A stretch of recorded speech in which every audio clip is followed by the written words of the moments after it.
Қайырлы күн достар, менің каналыма қош келдіңіздер. Менің каналымның дамуына өз үлестеріңізді қосып, видеоларыма лайк басып, комментарий жазуды ұмытпаңыздар. Олай болса, бүгін мен сіздерге ерекше тәтті пирогтардың бірі курагаммен жасалатын пирогтың рецептімен бөлісетін боламын. Видеоны соңына дейін қараңыз. Ең алдымен керек заттарымыздың барлығын осылай дайындап аламыз. Алдын ала електен өткізілген ұнымызға бөлме температурасындағы сары майымызды қосып, екеуін жақсылап біріктіреміз. Шашыраңқы қамыр пайда болғанға дейін, дәл видеодағындай шашыраңқы қамыр пайда болады. Енді қаймағымызға 2 жұмыртқамызды, қантымызды қосып, осылай массамыз ағарғанша вилкамен араластыратын боламыз. Келесі жаңағы шашыраңқы қамырымызға қопсытқышымызды қосамыз. Және жаңағы сұйық массамызды қосып, барлығын жақсылап біріктіретін боламыз. Қамыр міне.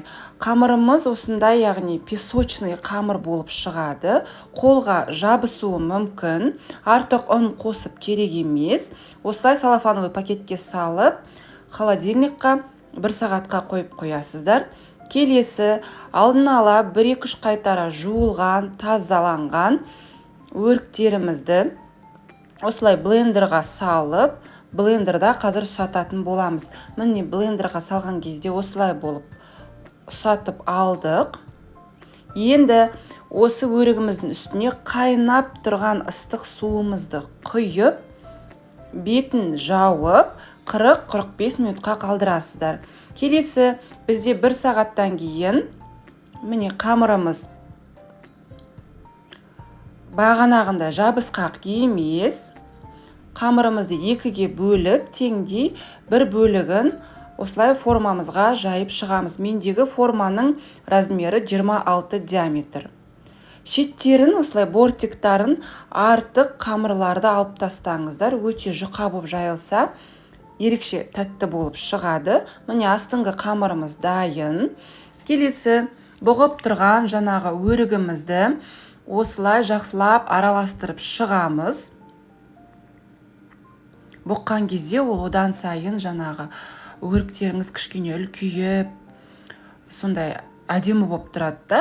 Келесі осы өрігімізді формамыздың үстіне саламыз да. Қазір біркелкі етіп, тегістей отырып, барлық жеріне бірдей қылдырып жайып шығамыз.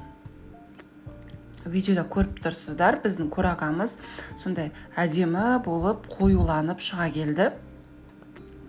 Міне біз курагамызды барлық жерге жайып шықтық. Дайын начинкамызды. Енді алдын ала ұн сеуіп аласыздар осылай. Енді екінші қамырдың бөлігін жұқа етіп, бір қатты жұқада емес, енді орташа қылдырып осылай жайып аласыздар. Қазір арнайы роликтің көмегімен осылай әдемілеп кесе отырып, пирогымыздың бетін әрлейтін боламыз. Міне осылай ұзынша бөліктерге бөліп алып, пирогтың үстіне қойып шығасыздар. Сіздер өз қалауларыңызша басқаша етіп те әрлесеңіздер болады. Барлығын осылай қойып шықтық үстіне. Содан кейін жұмыртқаның сарысын барлық жеріне бірдей қылдырып жағып шығасыздар. Дәл видеода көріп отқандарыңыздай. Дайын болған осылай пирогымызды алдын ала 200 градуста қызып тұрған духовкада мен 25 минут пісіріп алдым. Сіздердің пештеріңіздің режимі басқаша болуы мүмкін. Менікі 25 минутта пісіп шықты.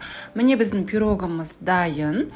Пирогтың түрінен ақ көріп тұрсыздар қалай тәтті екенін. Дәмі өте ерекше пирогтардың бірі, өзіме қатты ұнайды. Менің рецептім бойынша жасап көріңіз. Рецептім ұнап жатса, соңында лайк басып комментарий қалдыруды ұмытпаңыз. Ас болсын!